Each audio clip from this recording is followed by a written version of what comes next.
Hello, everyone from Chelsea Fan TV. I hope you're all doing very, very well. Welcome back to another episode of the Day After Show, where we talk about everything to do with what happened yesterday against Wolverhampton Wanderers. Looks like they're wandering into the Championship, but nonetheless, we're going to be talking about Chelsea. We're going to be talking about Cole Palmer, Liam Rosenior, everything surrounding the game yesterday. I guess we can probably touch on like top four and everything as a whole, because the Liverpool game obviously affects us, and it was a great result for us, in fairness. I mean, City catching up on Arsenal, that's not over, and we're gaining a little bit of ground. Liverpool also picked up some points on Villa as well. But yeah, we're joined with a great panel today. We've got Scott, we've got Thomas, we've got Charlie as well. Big up to all of you. How are you guys doing? Good, mate. Yeah, all right. Yeah. I was gutted to not see you there, Thomas, but you said you couldn't get out of you had a did you have a training session? No, I had a training session, but it's annoying because it's like Jacob was saying, like he takes his Chelsea over his exams. I mean, for me, it's not. I wouldn't say it's the same thing, but it's more like here. This was more like for training, so. Like, and I asked my coach, I was like, I want to go Wolves. And he's like, no, like, it's a terrible away day anyways. And I'm like, fair enough. But, I mean, I don't know, like, it's never easy to know what they want. But, yeah, no, it's a Saturday, 3 p.m. Like, if it was like an 8 p.m., then it would have been fine. But when it's in the middle of the day, it kind of takes up your whole day. So yeah, I had to sell my ticket, but it's fine. Like the limbs weren't as good as like a Palace or like from what I saw, but yeah, it was good that we got the win, to be fair. What about you, Scott? When you were talking earlier, you were speaking as if you hadn't watched the game. I was like, what are we doing here? But then you were telling me it was a City game, not the Chelsea one. So like, I mean, after that game, does it make you feel any different about us, or do you feel the same way that you did? Not really. Before? Like, feel mostly the same. Like, I don't know how much you can take away from potentially the worst team that the Premier League's ever seen. I think you take like some positives in terms of performances, you take some negatives in terms of performances, but I don't think it overall changes the trajectory of where we're going currently. I think that's going to be, even the next two games really, like Burnley and Leeds, I don't think do that either. It's going to be that run of 10 games we have to end the season is going to be a real definer of, like, you know, Rosenior as a manager, I think, and you know, some of these players and what to, well, I say what to do in the summer. I think most of us have a general idea of what we need to do in the summer, but, you know, I think it would just help nail that down. But yeah, like, I don't think, outside of like being the final nail in the coffin for a couple of players, I think yesterday, which it kind of already was, but I think for the general fan base, I mean, yeah, I think outside of that, and then a few good performances we saw from some players as well, just in terms of like continuing what we've seen, I don't think there was too much else you can take to look forward for the rest of the season, I mean. Yeah. I mean, which players are you referring to? Sorry, Scott. I think in terms of on the negatives, I think Pedro Neto, like, okay. I think the fan base is starting to come around, like, which is good. For me personally, I think Gusto as well. I know that's more of like a less, what's the word I'm looking for? Like, less popular one, but kind of on the negative side. I think from a positive side, I think Santos for one. I think that Joao Pedro another one. And then just in terms of who came off the bench, I think Josh, even though he got limited minutes, had some bright spots. So yeah, I think there was enough from certain players where you can like hope they get more minutes or hope they get less. But yeah, in terms of the whole general team, I don't think there's much you can take forward in terms of, okay, this needs to be done more going forward or something. Okay, I'm with you. Do you agree with that, Charlie? Because I know after that game you were actually very positive, especially with the first half performance, and you were quite happy with a lot of the combinations and the midfield as well. Yeah, mate. I think the first performance was good. As I said, I think it was the best we've played since Rosenior's been here in that first half. And look, you can caveat that by saying it's Wolves, but we still looked better than we've looked in any of the other games, in my opinion. I really like the combinations in the midfield three with Enzo, Santos, and Caicedo, and then obviously the combinations with the fullbacks overlapping worked really well as well. It was nice to see that happening. Gusto was playing high and wide on that right-hand side, causing a few problems, and Cucurella down that left was causing issues as well, particularly with the goal. It was a real nice link up between Enzo, Cucurella, and Palmer down that left-hand side. So I thought those things were good. We defended reasonably well. Obviously, the goal we conceded aside, that was poor from a defensive point of view, very similar to the goal we conceded away at Crystal Palace.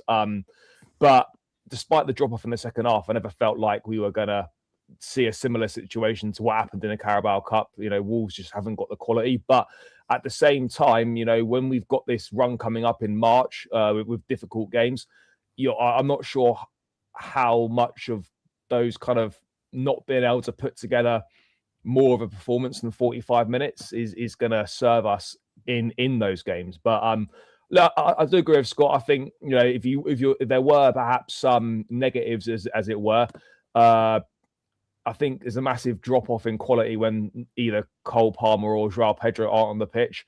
And I also think I said it a while back.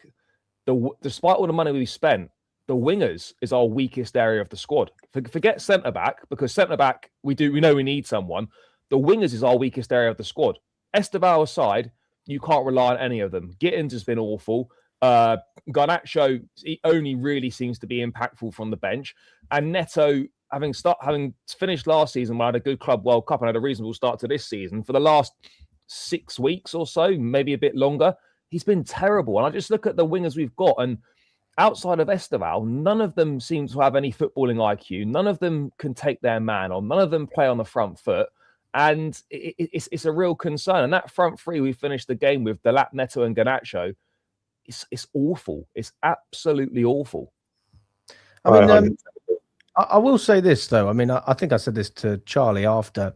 I don't think Neto had a bad game. I thought he looked very positive at times. He was trying to run at players using that header he missed was terrible from the Enzo. It's more than the header. There's multiple. No, the missed opportunities, fair enough. But like, I've been critical of Neto in recent weeks, and this was not one of the games where I look at Neto and go, okay, that was poor from you. But then if we flip that over with Garnacho, my analysis was basically every substitution performed well except for Garnacho. I was looking at the guy, and I think the first contribution he had was a defensive one, and he was sort of half-heartedly tracking a player back, maybe a little tug on the shirt, and then lost his man. And I thought, well, this isn't going to win the fans. And I was having a conversation with Harvey, who you may or may not know, Charlie, and he goes to all the games, and he's pretty level-headed. He was like, I think Garnacho's misunderstood. I said, I totally agree with you. I think he's very misunderstood. I was reading an article in The Athletic about Garnacho, and it was talking about how he's sort of one of those players, and you're still trying to see what the potential is. And then I'm thinking you're risking a little bit of a Marcus Rashford here, or a player like that, where they get to a level and you're like, oh, he's had a good period, a good half a season, whatever it is, but not really being able to consistently perform. I'm not comparing Garnacho to Rashford, to be clear, but my point being, you don't really know where the ceiling is. Do you know what the problem with Garnacho is that his profile of winger does not suit how we play at all. That's the biggest issue. This is not about whether Garnacho is good or not. It's simply about his profile does not suit how Rosenior wants to play football. That profile of winger does not suit the style of football we're looking to play. There's a reason why he only looks good when coming on against tired legs. He's got space and he can cause problems sort of on a transition, on a counter-attack or whatever. But for me, his profile doesn't suit how we want to play under Rosenior. And it didn't really suit how he wanted to play under Maresca either, which then raises the question, why were they so desperate to get this guy when the way that he plays does not suit how we're looking to play? Yeah. Data. So when you say data, Scott, what are you talking about specifically in terms of chance created? No, it's not chances created, because that's not what the profile of winger they wanted to go for, at least when Stanley wanted to go for in the summer. We were told, or based on what they looked at, they wanted a guy who was going to be a high ball carrier, which if you look at stats, he is, because he'll drag the ball from, in his own half to about halfway into the opponent's half. What the stats don't tell you is he'll then pass it sideways because he can't beat his man, but they just see the ball carry and think that's positive. And then he's a high volume shooter. But again, what the data doesn't tell you is, even though he's a high volume shooter, the quality of those shots is poor, whether it's he has someone to pass to and he shoots. Whether he shoots from the edge of the box when he has a better opportunity to do something else, whether he's just like, when he can take a shot, he's hitting it, into the crowd instead of hitting it top corner or putting it into the far post. Like, so what they wanted was a high ball carrying volume shooter, which they got on the stats, but they didn't take any account of eye test, like Charlie said, profile fit in terms of, okay, when he isn't carrying the ball or when he isn't shooting, what does he do? Can't beat a guy on a dribble, is poor defensively. His link-up play is quite average. His head is down a lot of the time, which data will never tell you that because you have to watch players to look at that. It's the same with Neto. Head down all the time when they run with the ball. So yeah, in terms of the data got the exact type of player they wanted. This is why using data only is such a flawed system. And it's the same way of like using your eye test only, because the eyes can lie sometimes. But you have to use both in kind of connection with each other. But these guys don't want to do that. That's why we've ended up with him. That's why we've ended up with him and why we've ended up with Gittins, despite the fact profile-wise, they couldn't be further from each other if they tried in terms of profile. That's why we've ended up with Neto as well. Again, profile doesn't really fit anywhere, shape or form, and he's a completely different profile to Esteval. And you can't excuse them with the overlapping fullback thing as well, because now we actually overlap. We overlapped yesterday, and Neto still looks the same. So of course it did, but the thing is, Neto's not a guy that wants an overlapping fullback, because like you see with us, he'll just cut inside and put a looped cross, which like, okay, cool. I think that was kind of the game plan yesterday. Talking about the game yesterday in terms of having Enzo at left wing, was to have Neto just kind of hit crosses in and have a combination of Joao Pedro, Cole Palmer to an extent, Enzo as well, and then Kukre if he could get their box crashing. To get goals, which like the idea isn't actually that bad. It can make sense. It's just the quality of crosser you had on the right-hand side was abysmal from both players, by the way. I'm not this like Gusto doesn't get away with it. His crosses and delivery from the right-hand side was abysmally bad. I think areas he was getting into was actually really nice. And I think if you had a Reece James, if you had a Doué at Strasbourg, if you had a Hakimi type player, that like those type of players in that same area as Gusto was getting into hurts Wolves and hurts other teams if you play like that going forward. It's just unfortunately the level of player we had in him and in Neto kind of really hurt our right hand side, which is where most of our creativity had to come from in that first half, outside of obviously the third goal we scored. I think that's where we're gonna encounter problems in the bigger games and the more difficult games against those worse sides like your Wolves, like your West Hams and stuff. You can kind of get away with those wingers not really doing an awful lot. But for example, when we go to the Emirates at the start of March, when we then play Aston Villa 3 days later after that game, you can't afford to be carrying passengers in the wide areas. You can't afford to be having players that aren't contributing anything from an attacking point of view. And as I said, you noticed the dip when Palmer went off, and then you noticed the dip again when Joao Pedro went off. And, yes, okay, there's Esteval to add into the mix, but Chelsea with Palmer and Pedro on the pitch, or just one of those two on the pitch, compared to us without one or both on the pitch, there's a massive, massive difference. And look, they're not going to be able to play every game. They're not going to play all the time. But the problem is that those players coming in, they're nowhere near the level. They're nowhere near the level required at this point in time. Can they get to the level? Possibly. We don't know right now. But what we do know right now is that at this point in time, they're not at the level required. And these guys aren't contributing. When they do play, you know that your chance of getting a result is very, very minimal because they're not good enough right now. I concur with what you said as well, Scott. Like, it would have been nice to see, a player like Gittins on the pitch as well. Like, I feel like, I'm not saying he deserved it with his performances, but like it was time. This was the month of rotation and genuine rotation where you can go, you know what, I can change 5 players. We should still be winning a game. And I wouldn't have had a big problem, rotating against Wolves, because I honestly think that they were worse than Paphos. My dad said to me on the phone today, he was like, Wolves, they were like Paphos. I was like, no, Paphos had good combinations at times. Like I remember when they hit the post in that game, the build-up was great. Wolves had none of that. They could barely string a pass.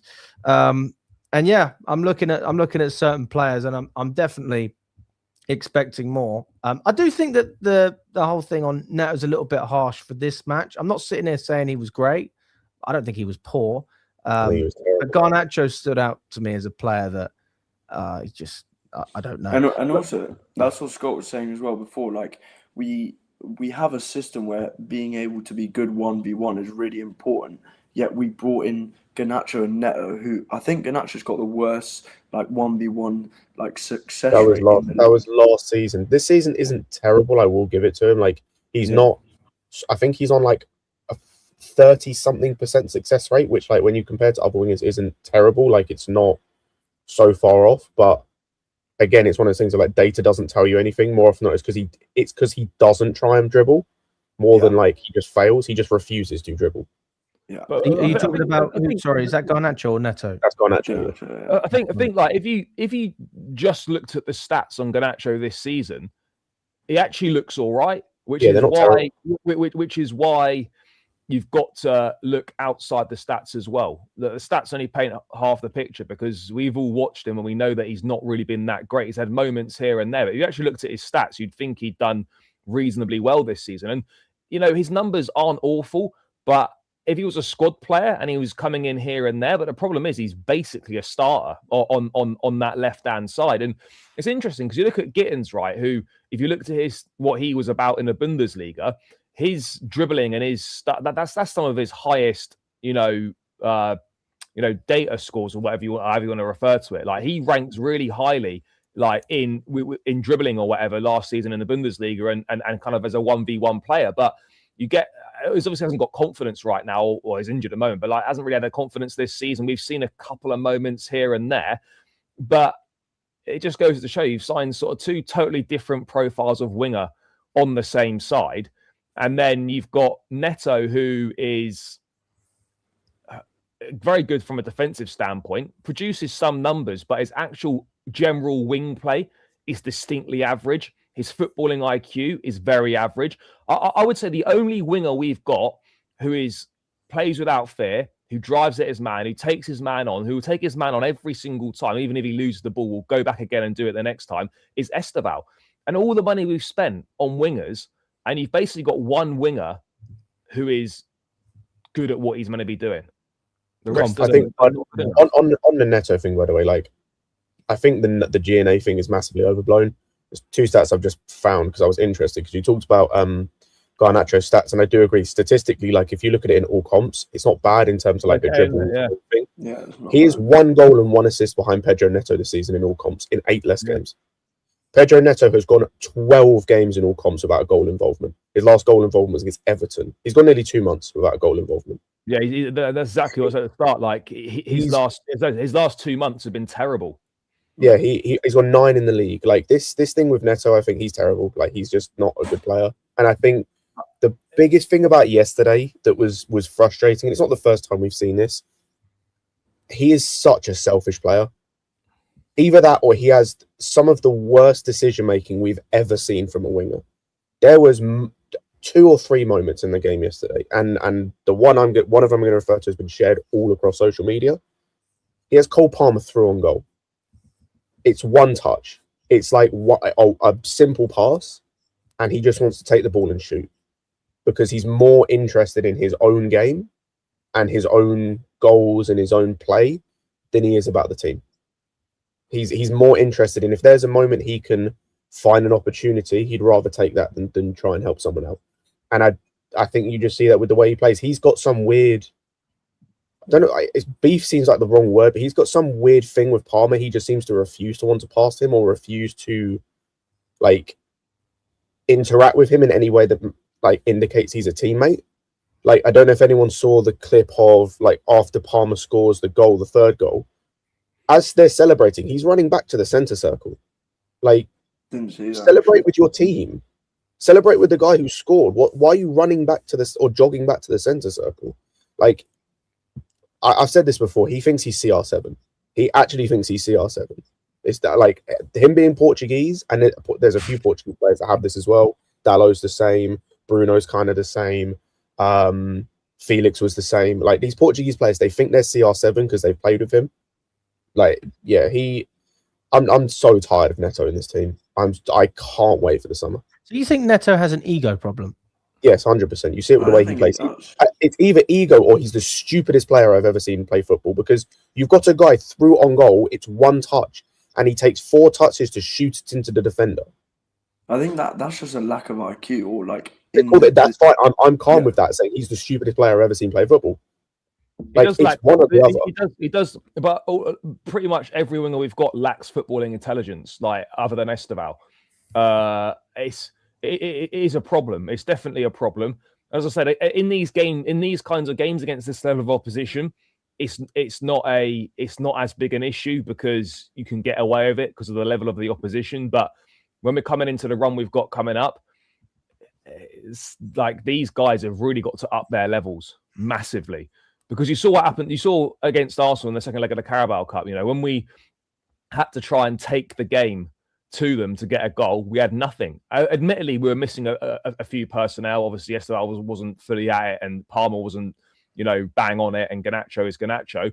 But even then, your only player you were basically missing was Neto, and he wasn't likely to have done very much in that game either. So you look at the big games coming up, and you're thinking, right, okay, who are we looking to make something happen on the football pitch in the key moments in that will decide massive football matches? And right now, I'm looking at Palmer and I'm looking at Joao Pedro, outside of, and maybe Enzo Fernandez to a certain extent, because he has popped up in big moments and does do so. But in terms of making something happen, producing a moment of magic, I'm looking at 1, possibly 2 players. That's not enough. When you talk about magic as well, it all comes back down to the players being given the opportunity to express themselves. And that's where I look at Rosenior and I go, well, we're definitely going to get more, especially in February. Like I just think this is perfect for him. I'm just a bit unsure about the bigger games when we do play against top sides. And that's where I think structure will have a little bit more benefit, because Maresca always seemed to have the upper hand against everyone except Guardiola. Just quickly on that, mate, I don't worry about us in the big games from a structural or defensive standpoint. My worry about us in those big games against these better sides is going to be what can we produce in the attack? Because actually, I think we've seen that structurally, I know that Arsenal game in the Carabao Cup, they didn't need to score, but we still looked defensively pretty solid. The structure maintained itself pretty well. But again, there's that. And then but then in the league game where Arsenal are going to take the game to us, how's that going to stand up? But I still maintain that in those bigger games, I do worry about us more from an attack point of view than a defensive point of view. I think my point being is that I think Rosenior's happier to play without the ball. And then it's a case of, right, let's do something with it. I think it's going to be more structure, don't get me wrong, than we had under like a Poch. But I don't see... With Maresca, it felt like I knew exactly what was going to happen every single time. Occasionally, I had a little shock when we did more long balls than usual. But the patterns were similar. The combinations were similar. We used to invert. Every now and then we might get lucky and have a player overlapping. But like it was same old, same old. And it worked when teams came at us. My thing against the bigger teams is I don't really have an idea of what Rosenior is going to do every week. And maybe that's almost a good thing, because you don't know, right? He did something totally different against Arsenal, which but I think that was very much the right approach. I don't think there's anything wrong with that. It's very much game specific and situation specific. 100%. But when we go into other games, Charlie, if he's going to set up different in all of those games, that's not an issue for me. I just don't have that same confidence that I had in Maresca. But what I do have now is that we can lean on individuals, which Maresca didn't like. So when we're looking at a player like Pedro Neto, for example, who I think was one of the better players under Maresca, you might not like that. And I think I totally agree that he's been poor over the past couple of months. I don't think yesterday was one of his worst games. Maybe that's a sense of how poor he's been in other games. He was even worse. But yeah, in terms of like looking at an individual, I'm not looking at Neto and thinking, right, this guy's going to go and score us a banger. But like, if we're being realistic, we had Palmer carrying us through under Poch, and we had zero structure whatsoever. Now that we have a little bit of stability, you only need him and one other player to perform.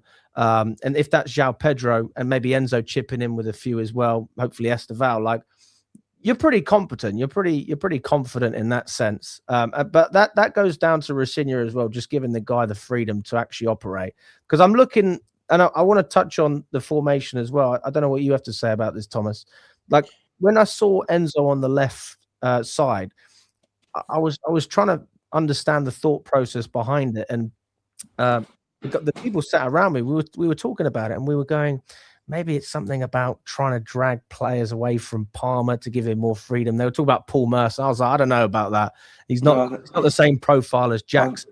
I think it's more a case of, for me, what I've liked under Rosenior is just the fact that there's variety in his structures. So, like, I haven't seen every single game the same structure. So, for example, Arsenal away in the Carabao Cup, it was a 5 at the back. Then West Ham, it was more of a 4 at the back, but you still had Hato inverting. And then this game was it was weird because it was like a flat back 4, but you had 2 like centre backs sort of on the build up instead of 3. I think that's the main difference. Like instead of Maresca liked to have 3 centre backs, so you'd have your central centre back, left centre back, and right centre back.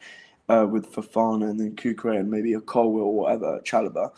Was here, we had 2 central centre backs. Then I think the thing with Rosenior, he loves to have a double pivot, and whether that's with one person inverting. So that's the thing. He's almost like bringing stuff over from Maresca, because you can tell the players are still like almost in Maresca's like mind tactically, like they've still remembered what Maresca's have told them, but obviously Rosenior's made a couple changes. So I think the Enzo thing, that was more like picking up pockets of space in the left-hand side, because you had Cucurella holding the width, and that's something that we never saw under Maresca, like the fullbacks actually holding the width. So it was the first time I've actually seen Cucurella in a long time holding that width, almost as like a left wing back option, but then also in possession he could drop. So I think it's really good that Rosenior has this variety, because I think that's just what's going to keep like opponents guessing. That's what you're saying with Maresca, like having the same structure every single week. It's easier to predict, but then also for the bigger games, we know that he's going to go for that. So I think with Rosenior, that's why I'm still like, I don't really know what to think yet of him, because every game there's been a different structure, which is good in some way, but then in the same way, it's like, I don't really know. I think he's just still experimenting. Like, I really liked like the patterns that we saw yesterday with the box midfield. So you had Caicedo, Santos, and then you had that Enzo as well, and then Palmer also like forming like this 4-man midfield, which I think worked really well. You found some really good combinations, good patterns in the middle of the park. Then you had Neto on the right wing, and then seeing Cucurella just like fullbacks overlapping, just for me it just helps out our wingers very, very much so, especially when they're not very good 1v1. So you're a fan of, you don't mind having Enzo like how he was yesterday on the left, because he can come inside, and then you've got a fullback that can overlap. Like, that's the thing. It's rotations between Cucurella and Enzo, because you have Cucurella who can go inside, but then also can hold the width. And then there's times where Enzo shifts in, or he's more on the left. There are times where I think that when you've worked the ball well and you get the ball out to the left-hand side, where you need an actual winger who's like 1v1, who's very good, who's electric, because that can just produce you or create more chances. Because when you have someone like a Cucurella who's the only person holding the width on the left, I think when the ball goes to him, his incentive is not going to be to drive at the opponent. It's going to be more to look backwards, because he's not a winger, is he? So I think that's the thing, because we've got such a lack of quality on that left wing spot. I think maybe that's why Rosenior chose to have Cucurella holding the touchline on the left, just because he just probably doesn't trust anyone right now 1v1 in those scenarios. So I think it's really good, because we see a lot of fluidity, a lot of change. Like Gusto would sometimes go into the midfield, but then sometimes overlap. So I think that's what Gusto was saying as well with Rosenior. He feels more of a freedom to want to do what he enjoys doing. So I think that's really good what Rosenior's instilled into these players, and they look more free, so it's a good thing. I think one thing I would say is that, like, I know you can look at the quality of opposition that we've played in these in this run of 4 wins in a row. What is it? Brentford, Palace, West Ham, and Wolves yesterday. But these are the exact sort of games that we had been dropping points in, you know, under Maresca and under previous managers. These are the kinds of games that we had struggled in, you know, against this kind of level of opposition. So I don't think it should be underestimated how important it is and how well he's done to get these crucial points on the board early on his reign, particularly given the issues that we've had from game to game in those matches. And look, this Chelsea team is far from perfect under Rosenior, but 4 wins on a bounce in the Premier League is something that deserves credit. Even if we know the fixtures have been kind for him, but it deserves credit. I mean, I think I saw something that Maresca only managed 4 league wins in a row once during his time here, so it's something that's not been that common, for Chelsea in recent times. And when you look at the fixtures that we've got coming up, we've got to get the points on the board in this very favourable run, because I think the real test is going to come when we get to March, because our March is Arsenal and Villa away back to back, home to Newcastle, and then away at Everton. That's our March. Our last 10 games, outside of, you'd say, probably Forest and Tottenham, both of which are at home and both of which we should win. All of the other 8 games are going to be tests for differing reasons. Either it's grounds and teams we don't play well against away from home, or it's guys we're facing at home that will take the game to us in a much different way than a Wolves or a West Ham will. I think this is why we've got to have a little bit, maybe hold back a little bit on Rosenior, is because we haven't seen how he operates in the big games in the Premier League. We haven't seen how he responds to adversity and whatnot. We haven't seen us. Okay, I know we lost the cup games and whatever, but we haven't seen how he responds to us not winning for a couple of games, losing back-to-back games or whatever, or in a difficult run. We need to see how he responds to that, how he changes things up in difficult moments, because as much as he has been praised for his in-game management, I don't think we should go too over the top. For example, West Ham, every single person watching on the TV and every single person in that ground would have made that triple sub at half time. Well, you say that. I don't know if Maresca would have done that. No, he would have done. He would have done, because Maresca did similar stuff in games before. Maybe not triple at the start. Sub. He was doing once before. He's done stuff like that. This is what I mean. Like, a lot of the stuff that Rosenior has done right, and he's got praise for, and I've praised him for it. I think some people have gone quite a way over the top with it. As I said, the triple sub against West Ham, it had to be done. They all could have been off at half time because it was that bad. The changes that he's made against Napoli, for example, the back 3 was a disaster to start with. Of course, he had to put in Palmer on at half time and then bring in Chalobah on. You say this stuff like it's obvious, but I mean, it's the point is, we weren't necessarily able to do this previously. I don't think that deserves massive praise for doing the obvious. I'm in the same boat. It deserves big praise. I mean, where I'm actually maybe not on the same level as other people. No, it doesn't deserve big praise. It does. It deserves praise. No, it doesn't. No, you get praise for not being. No, you get praise for not being stubborn. Like, for example, the Napoli game, you get praise for not sticking to your one centre back system, which was costing us in that game, and for bringing guys on that were actually going to change the game. Same against West Ham. I applaud you for making the right substitutions in terms of. You agree? It was good. No, you get some praise. I'm not going. Rosenior. I'm not doing this. Rosenior saved the game. No, I'm not doing that. I'm glad that he got the foot on. You can say that his lineup wasn't good in the way we set up, but then he made up for it, right? And that's praise. I mean, I don't really see what more you need to dive Alex, I'd expect you to do that, and you're not a coach. But I'm not a coach for a reason, because I don't know if I would have done that. We can all say we could have, we should have. No. The guy has made great changes. Who came on against West Ham? It was Joao Pedro and who else? Joao Pedro came on and took off Garnacho. He brought on Joao Pedro, Cucurella, and Fofana, and Badiashile, Delap, and someone else. And Hato. Yeah. He took the entire left-hand side off, which was so the whole first half. Maresca would not have brought Hato on. No, that cool. Hato went off. He brought Cucurella on. He probably would have started. He probably would have waited 5 minutes. But again, Alex, I'd have expected you to make the same subs. Like, you brought on your best defender, your best centre back, and your best attacker, or your second best. I don't know if we're really getting much from this. I feel like we all agree with each other. We think we do agree. I think the point is that it's good that he's making those changes, but the point being made here is let's not go overboard with it and make it out like it's some sort of genius in-game management. Okay. All right. Well, no, I'm with you then. I'm with you. What I will say, that's the only thing. Where I feel like I'm not actually on the same page as a lot of people. I wasn't impressed with Wolves, to be honest with you. I wasn't particularly impressed. I was like, Honestly, First well half was done. good, Fair though. enough. First half was very good. Wolves are a shocking football team. They handed us 2 penalties that were just soft. First of all, they weren't even like harsh fouls. Like they were soft. Pens, though. There were referees. Well, the first penalty, I'll be honest with you, that there are referees that don't give that.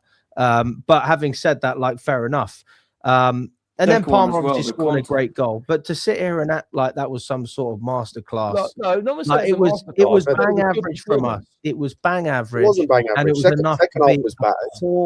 Poor Wolves side. I mean, that's honestly the way I was speaking about this at half time. I was saying Southampton were way better than this Wolves side. Southampton could knock it about last season. Wolves can't string a pass together, and we're acting. Of course, we dominated the midfield. Of course, they're loaning goals. No, but the point is, though, is that we were seeing things that we hadn't seen before.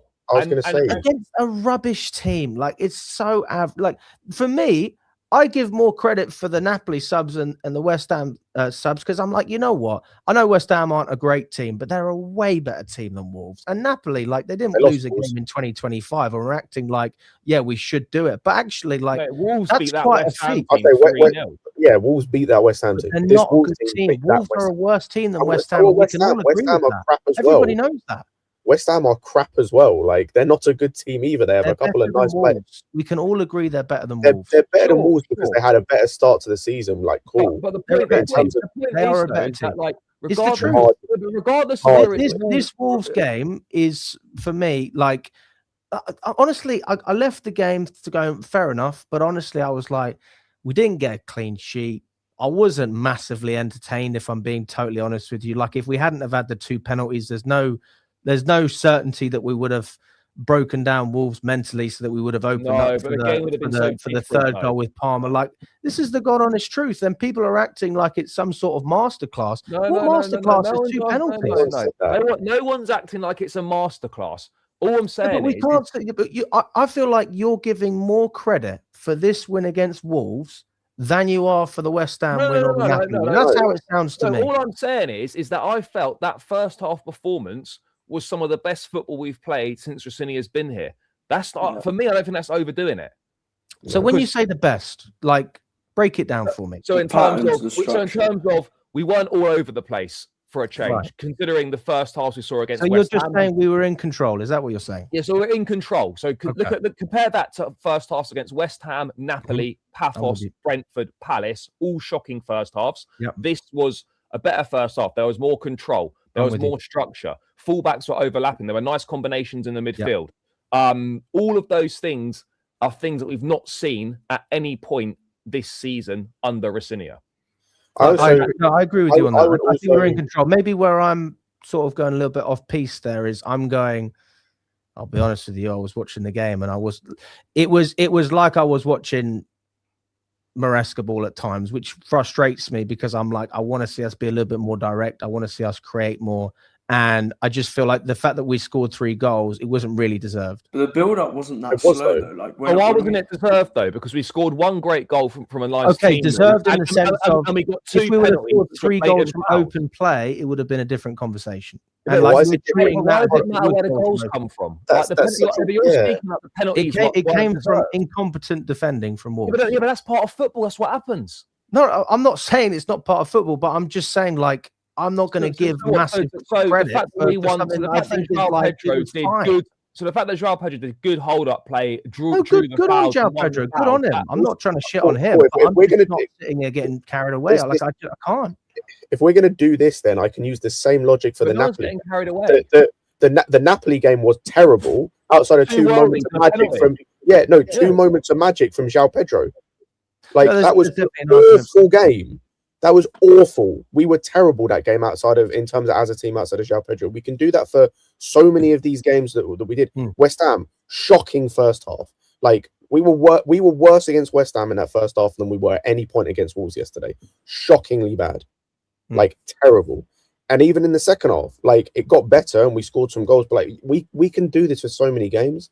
And I agree with what Charlie said. This isn't me playing on the side of, I love Rosenior in this game. I don't like him in that game. Like, I'm very much in the camp of look what happens after March. I feel like we're all on the same page there. I just don't see this as a game where I'm like, massive confidence builder. I don't No, see it. I see that from Palmer's perspective. Fair enough. Like I'm glad that Santos is getting minutes. I think that Santos and Hato are two players that are going to benefit massively. But like, apart from that, yeah, I'm like, fair enough. On to the next. I don't feel like this game for me is much different than if we beat Hull. Again, I just think that's such a weird way of looking at things. And I think, especially for me, considering for most of this game we played with 8.5 men, like I look at it as going like, if you're playing basically down players because players are that bad on the football pitch and playing against you effectively with how bad they're playing, I think to then come away with a 3-1 win, and on like the second half is a different conversation. I don't think we were good, but that first half I thought we were excellent. And I think the stuff you can build on, even though I said there isn't much at the start, I think, like I said about the Gusto thing, the areas Gusto picked up in terms of in the attack when he was getting forward, the link-up play, if that's just a better player, a la Reece James, you know, a la, honestly, Achimpong could probably do a better job in that position than Gusto did, you're going to hurt teams like that more. So that's a positive to build on. The Enzo Fernandez thing is just weird and it didn't work and he was not very good.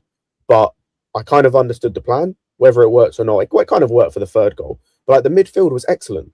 Like that's the best game from Caicedo we've seen under Rosenior. That we should take confidence from that and hope that he can start to build off that and start and going forward, because he was given more freedom. It was more of what we saw under Maresca. You've kind of, well, not necessarily all of Maresca, but like Maresca when Santos and him were playing, I mean, of getting forward, the passing was nice. I think he was involved. I think he made the pass. No, it wasn't him, it was Santos. But yeah, I think Santos as well, like, again, just continuing on the good performances we've seen from him, been the best midfielder since Rosenior's come in. The pass I was going to talk about, he makes the pass for the Gusto shot where he should have squared it to Palmer. Like, that's him. We haven't seen enough of that from Santos, so to see that more in this game is a positive.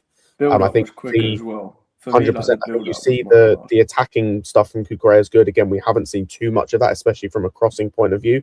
That was really nice to see for the third goal. I think to say that it was bang average and to say there's nothing you can take from this game going forward, I think is just so. Yeah, because I don't want to say it like that. Maybe not as bluntly as that, but it was not a game where I get. Like, I don't see many talking points from that game. Like, I agree with you on the midfield. Sure. No disagreements there. I agree with you on the midfield. I agree with what you're saying about Garnacho. I think Joao Pedro was fantastic. And I think Achimpong, when he came on, was great as well. Maybe what I'm saying is that I don't look at this game. Like, remember when we beat Burnley and Santos came on and like he changed the game, he slowed things down. And I was like, oh, you know what? Like, I really learned something from today. I feel like, you know what, we can build on this. This is a good win, because Nina was talking about the whole Burnley thing as well. Like, we struggle against these mid-table and relegation sides. I just don't feel the same way about this Wolves side. Do you feel it's Do you feel it's a bit like when we played the Conference League teams last season? We won like a 5-0. Yeah. It doesn't really tell you anything because Guiu's scoring a hat-trick, but then it's like the level of opposition obviously will make us feel better. It's like well done. Like, again, well done. No, but I think we're underplaying this. We're downplaying this far too much. We are, because that's the standard. No, but it's not though, because again, cool. Then this run we are on. That's fine. So this run we are on. Yeah, this run. I just told you what we could take from it. I agree with you on the midfield. No. I'm talking this run. We are playing from this run. We've beaten West Ham, Wolves, 2 teams in the bottom 3. We've beaten a Crystal Palace side in 11. If we're looking at the run, and we beat a Brentford side at home, which that's a massive confidence builder in that sense. But I say Brentford dominated us. Can we take anything from this run then? If you're saying about the quality of the opposition, run, absolutely. But I'm talking about the teams. We played shit. I'm talking about the performance, not the run. No, but it's one and the same. I don't understand what like. Well, how is it the same? Brentford is a better team than Wolves. Palace is a better team than Wolves. West Ham's a better team than Wolves. Napoli is obviously a better team. Again, West Ham lost to this same Wolves team, by the way. And in fact, this Wolves team just because you were shit and you beat someone else, like, they're still better than you because they won more games against other teams. I mean, that doesn't mean you're a better team than them. Like, I guess, but that's also, there's reasons behind that in terms of manager being there, certain personnel playing or not playing, whatever. And see, like, I think that it goes hand in hand because there are things in this run that have built to this game. Like, if we play Wolves at the start of this run, does Joao Pedro have as good a game as he had yesterday? No. Maybe not, because he's had the run where he's been excellent. Well, since, what was the game before Napoli? Was it West Ham before Napoli? Brentford. No, Up since Napoli, basically. For the last 3 or 4 games, he has been Palace. Since Palace, basically, and especially Napoli, he has been excellent for us. Absolutely. Does he have the same level of performance if we play Wolves at the start of this run? Probably not. No. If this is Santos's first game coming into the team, does he have as good a game as he had yesterday as making the kind of passing making? Potentially not. So, like, you have to take the run and the performance as, like, not entirely one and the same, but aspects of it as one and the same, because there are things about the run that we have seen through the run. Charlton, for example, did the same box midfield. We've seen the tactical tweaks in game as well through this run.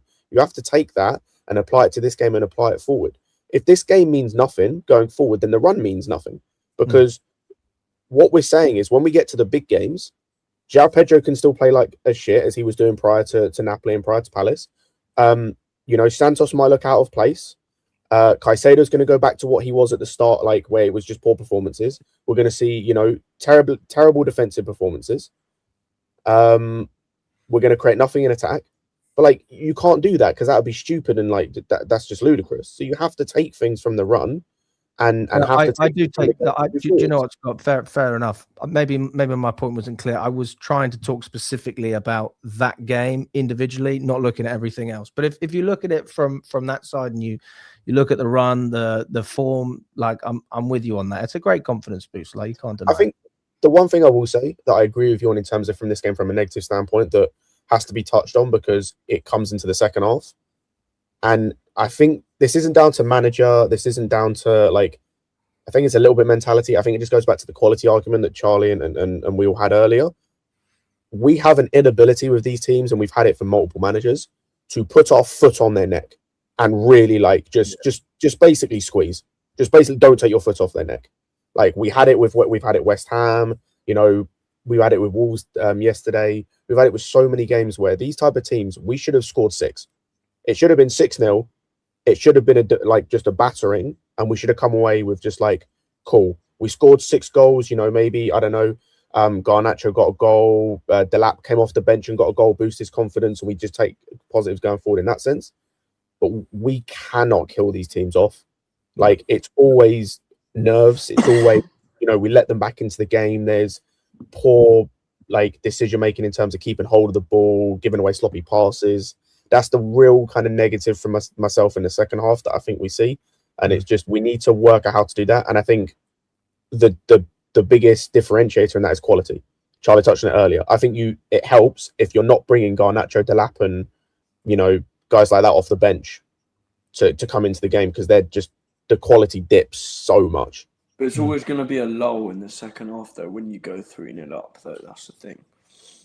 Yeah, I mean, I agree, but I think better teams score 5 against this Wolves team. You're expecting a bit more in the second half. Now, you can counteract that by saying there's going to be some fatigue because we've played so many games in January, 9 or 10 games in January. We've been playing every 3 days.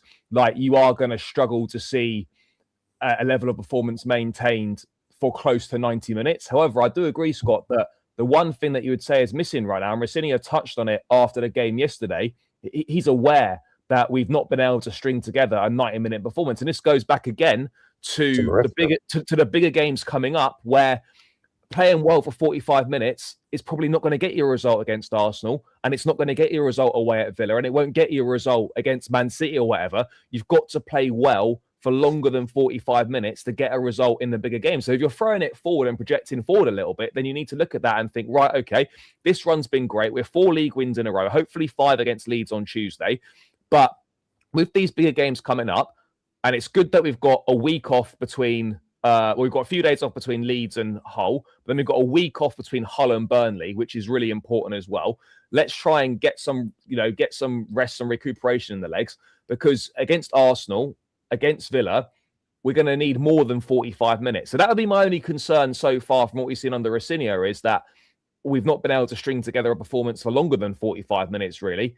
And in those bigger games, to get the results that we need, you have to perform for more than 45 minutes, and you have to be clinical as well. Yeah, I Yeah, the goal that we conceded was really frustrating for me. I think if we would have got a clean sheet, I would be a lot more positive. Maybe that's part of the reason. Like, it's just so much more convincing as well. It gives you that confidence boost that if you're a goal up, you're going to be fine. And like for me, it was, is the right word immaturity, lack of focus, lack of concentration? Is it lack of quality? I don't think so. Like when I saw the goal back, I don't think that we were quick enough. I don't think we were reading what was going on, and then Wolves get in the game. But like, yeah, of course we have to be more positive about this result in terms of the run of fixtures and where it takes us in the table. Like, I'm feeling pretty good about the table right now. Liverpool, we've built points on them. Points ahead of them now. That City result, massive today, massive. Not just for potentially Arsenal not winning the league, but huge for us in the Champions League to have a 4-point gap on 6th place. Liverpool play Sunderland on Wednesday night, but by the time they play, that gap to 6th could be 7 points if we beat Leeds. So, you know, today's result has been huge, really big. Does 5th guarantee Champions League? Well, it's not been confirmed yet, but it should do. I say, as of the last time I looked, the 2 countries that were getting the extra spot were us and Poland. So, oh wow, is it Poland as well? I have no idea about Poland. I saw that and went, I saw that and went, what? Like, I got really confused. But yeah, apparently they're first, but only by like a few coefficient points or whatever it is, and then we're second. I don't know who's after us. I just the article, so I think just mentioned us two, or at least that was a bit I paid attention to. I don't see United dropping off. That's the only thing. That's what they will. They will. They'll drop off. Even if United don't, because I kind of feel the same. Even if they do drop off a little bit, I just think there are aspects of their squad that are just better than ours, which allows them to drop off a little bit. As long as the 5th gets Champions League, I think we'll be fine. We just have to then make sure we, at minimum, keep pace with Liverpool. Like, if Liverpool do win, we have to win. If they draw, okay, even though I don't want us to, we can afford to drop points. Like, this 4-point gap potentially means that Liverpool game we've got to play, even though I want us to take, not even lose. Like, don't lose that game, but you can draw. No, we can afford to drop points. Yeah. It can be the biggest, it's the deadest 0-0 you've ever seen. That's calm because they haven't gained any points on us, as long as you then don't lose other games and whatnot. So yeah, I think it just gives us that little bit of buffer, which is good. And like I said, even if you can't catch up with United, I don't care. Get 5th, and then we got Champions League. I'm not saying that's acceptable, but that's the bare minimum we need this season. I mean, ultimately, look, we're 4 points off 3rd, right? And we've got a tough run for the rest of the season, pretty much. But ultimately, for me, whether you're 3rd, 4th, or 5th, it doesn't actually make any difference because they're all useless. Like, are we going to look at the season any differently if we finish 3rd compared to finishing 5th? Because unless you've won the league, then all the rest of it is Champions League spaces. I think it's the idea of closing the gap.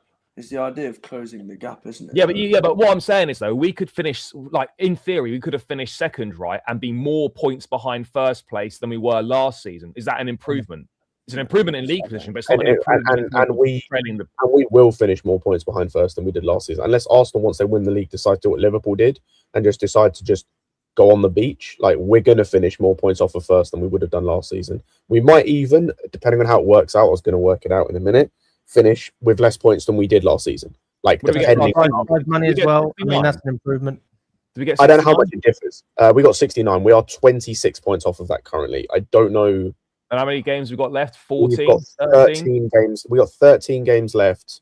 So you literally need to pick. It's 2 points a game to match what you got last season. So we need to win really 8 of those last 13. Yeah, you're looking at probably 8 of those last 13. Yeah. So like that's that. So ultimately, I agree with Charlie. This season, whether you finish, honestly, 2nd to 5th, we're not going to finish 2nd, but whether you finish 2nd to 5th means nothing in terms of it doesn't change. At least I'm speaking for me personally. My outlook on the season, it's still a failure of a season in terms of what I expected. 2nd, do you think that's a failure? Yeah, it's a failure. You finished more points off of 1st than we were last season, so you've regressed. We would have finished on more points than we did the season before. It depends if you finish on more points, maybe, but well, I look at it from where we are, right? So if we finish on 69 and then we got 75, that's an improvement. It's an improvement, but ultimately, and that's with Champions League football, and we have to rotate.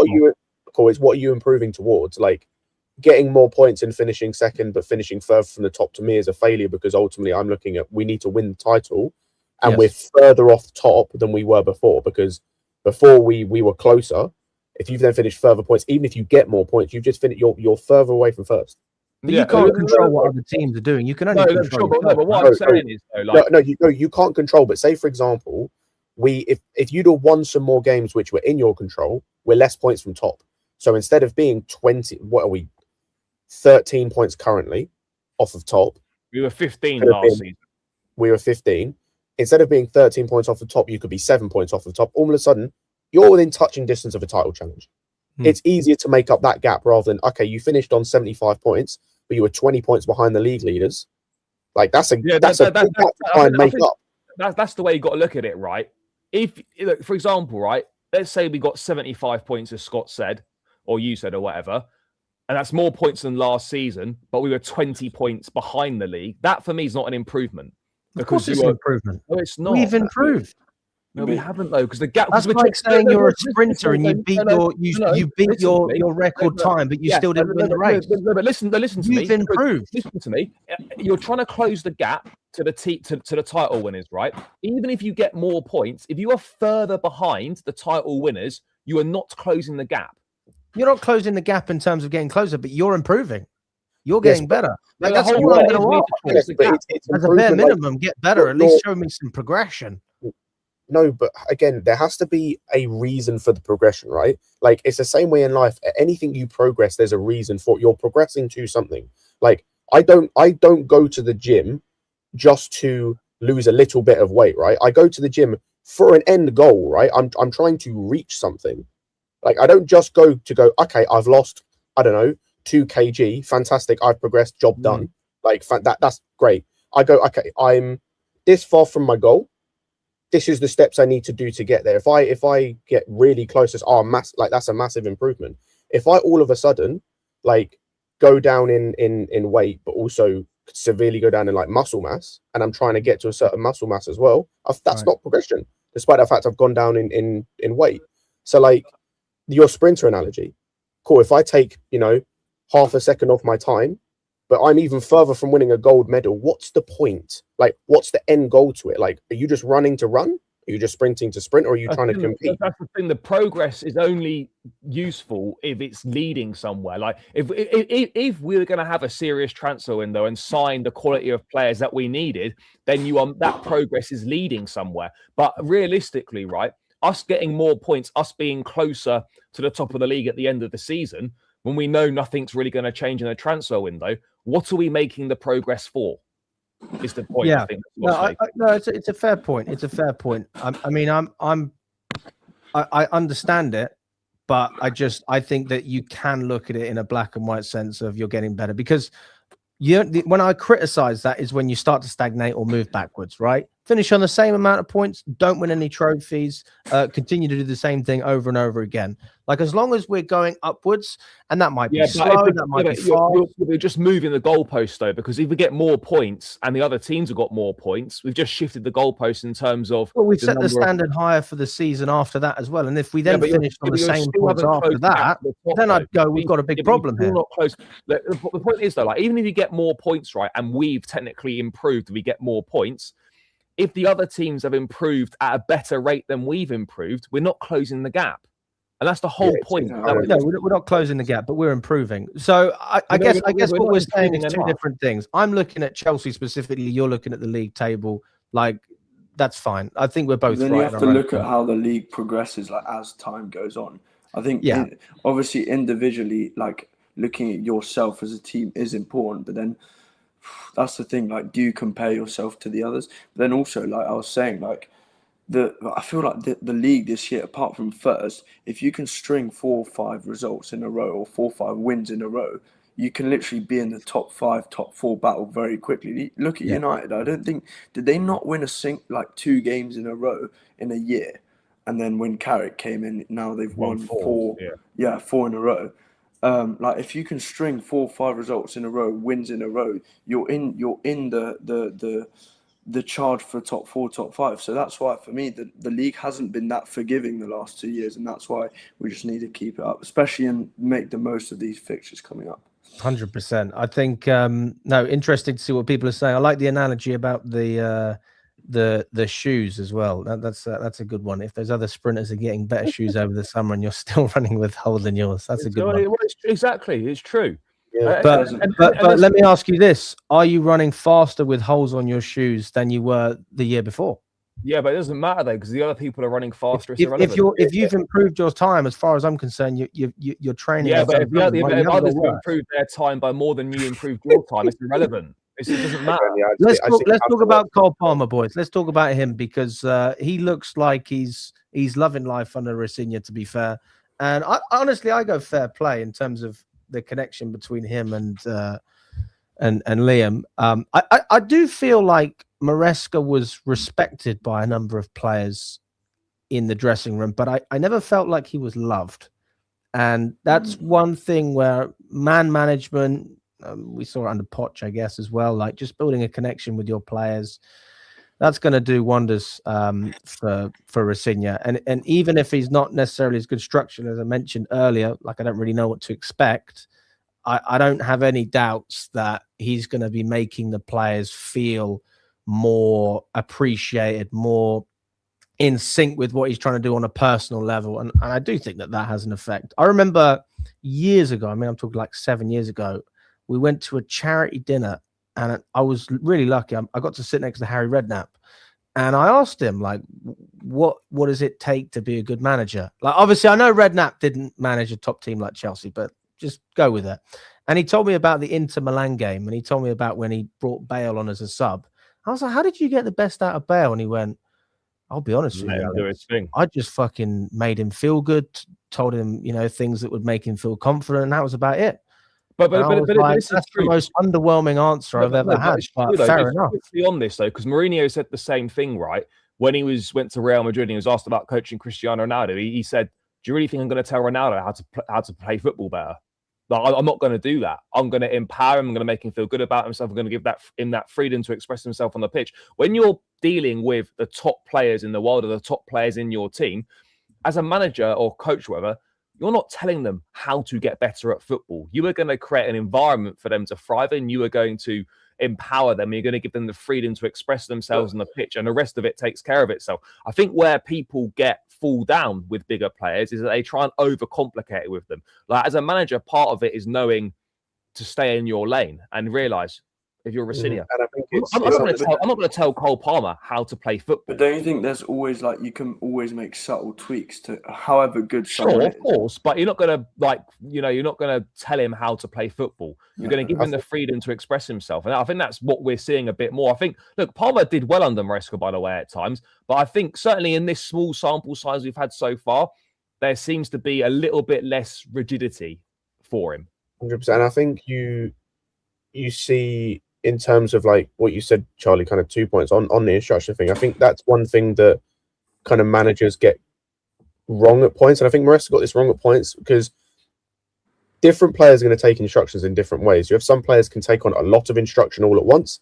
They, a Jorginho type player can take 4 or 5 different instructions and he'll kind of register it all, understand how it works.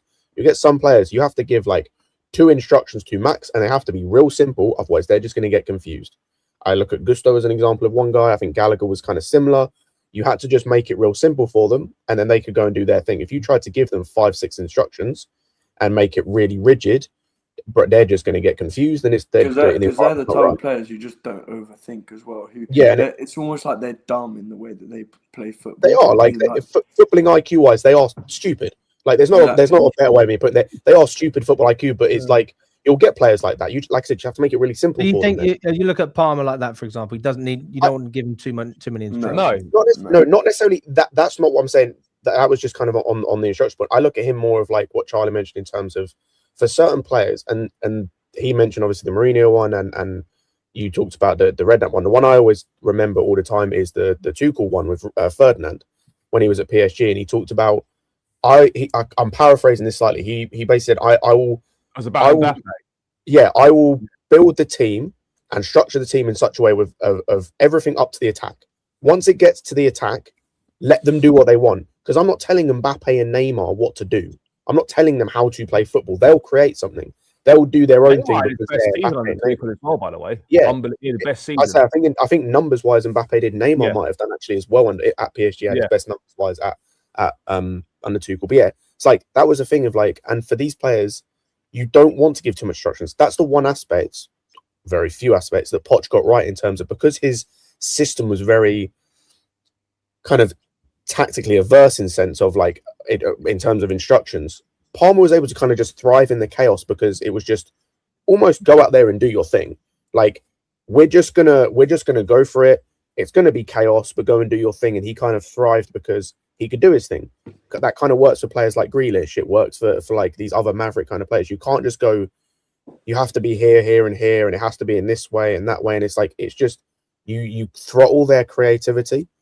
And so I hope with Rosenior we see more of it. I think it's the first game we've seen of, well, I'd say second, actually, the second half against Napoli. But hopefully we can see more of it, because if we can get Palmer back to his best, we're going to be so much better. And it then takes not necessarily the pressure off the other guys that we've criticised, but they can be terrible and we still win. You know, they can have a negative impact on the team and we still win games. You know, we still score goals. It doesn't affect us as much as it was affecting us when Palmer wasn't playing well. Because then you're relying on a Neto or a Garnacho or a Gittins to do something, and we know they're not going to. Yeah, but you do So yeah, want to if him and Joao Pedro can do their thing, then I then think we'll wanna be- move I think the away. one thing you go on. Yeah, I was just going to say you want to move away from reliance on Palmer, though. That's the one thing, I wanted to I don't say. think you do. I honestly don't think we do. I think you want to rely on a total reliance, like it's him or nothing. Yeah, But I don't think you want to move away from you are the main guy, because you in the attack, and unless you're going to get four guys of the same level, which you really can't do because there's going to be problems. PSG, for example, no defensive work rate from the front three. You're going to have one or two guys that are above the others.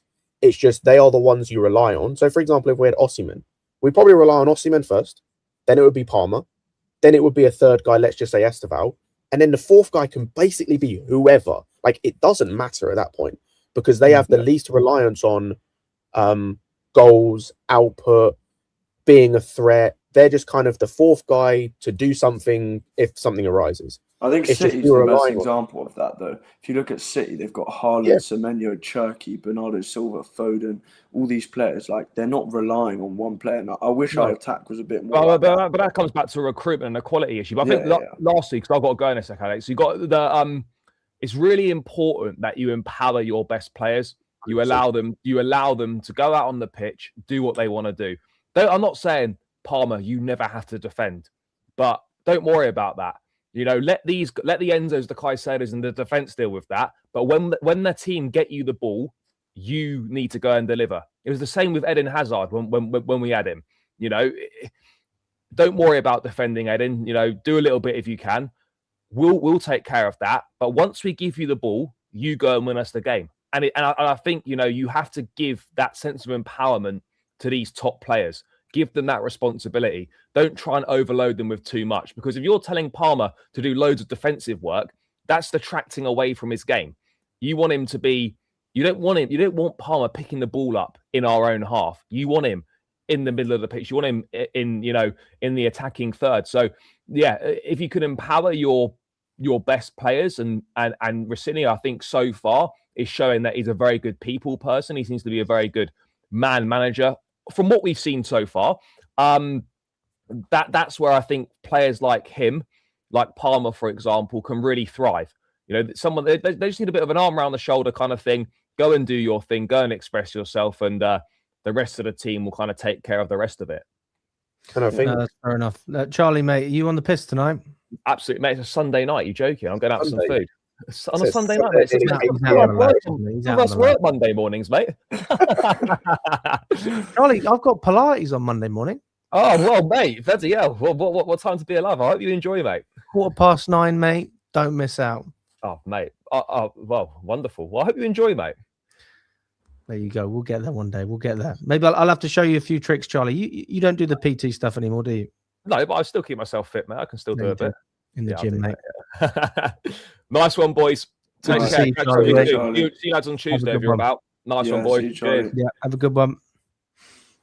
On the point Charlie was making about like expressing, I think the one player that we need to talk about that I think has been allowed to do that, and whether all of this is down to a senior or some of this is down to him just kind of more playing to his level or stepping up, is Joao Pedro. And I thought, again, yesterday was excellent. I think even though he didn't score, it was one of those games that we kind of saw from Jackson last season of, even though you didn't score, you didn't get an assist, you were kind of involved in everything, involved in obviously in both penalties. The first one was like kind of more on him in terms of really good footwork. Obviously, it's brought down by Doherty. I kind of understand the penalty in terms of why he tried to go for it. Didn't get it, is what it is. Second one is just more of makes the run, and I can't really explain what Mosquera was doing in that moment. Second one, by the way, I was looking at it today. The contact side outside the box, we got slightly lucky. Like it sort of his hands go on his back outside the box, which I don't really. It was one of those of like, it depends. Yeah, if the contact was on the line, it's a pen. But I wasn't sure at the time. I thought it might be a free kick, but we got it, so it's fine. But yeah, I don't know why he just full on, like, it wasn't even subtle. It was a 2-hand shove in the back. Not really sure what he was going for there. But yeah, I thought he was like just involved in all aspects of the game. His hold-up play was really good. His link-up play was really good. Knowing where to be, just his ability to beat guys as well. Yeah, I just thought all aspects of his game, out, even though he didn't score an assist, were excellent yesterday. And I just hope he carries on. That's what, 3 or 4 games in a row where he's been very good. Adding in goals now as well, which we weren't seeing for the longest time. Obviously, he was having quite long stretches of not scoring. But yeah, I think he is probably the one of, I'd say, 2 players that since Rosenior has come in has really had the opportunity to like kind of come alive almost. Yeah, no, definitely. I think that we're going to see individuals thrive. That's always been my thing since Rosenior's come in. I said 2 things. I think we're going to play more attractive football. I think we're going to be more fun to watch. And yeah, let me just be clear. More fun to watch, not necessarily more attractive football to some people. And I think that we're going to see better individual performances over a period of time. So I think you're going to see more performances like we saw in the Poch in terms of, let's just say, Palmer or Augusto, as opposed to what we had with Maresca, where you got more players chipping in with goals, maybe players like Neto, and then you've got other players, Cucurella chipping in. And now I think we are going to just be leaning on those players like your Palmers, hopefully a Joao Pedro as well. He can turn into one of them, and Enzo, players like that. I think that's the thing I was saying as well, Alex, that last time was that I think Rosenior's been really good at ticking all the boxes that he has to tick since coming in. So like building his relationship with his players, like sort of trying to get the best out of them in a very short period of time. Because when you go from a manager who's been at the club for 2 years, year and a half, it is tricky because they're so used to a certain manager. Obviously, it's not 4 or 5 years, but they've been ingrained. Not brainwashed isn't the right word because that's like has negative connotation, but almost like they know what they have to do when they're with Maresca. And then when you have such a big change, it's very hard. Like you're changing completely the structure, you're changing completely the personnel. Like it's a completely different thing when you bring in a new manager. And that's why I think Rosenior's done very well to sort of create that bond, because it's very hard sometimes when there's such a big change to keep on that bond, to keep the good energy,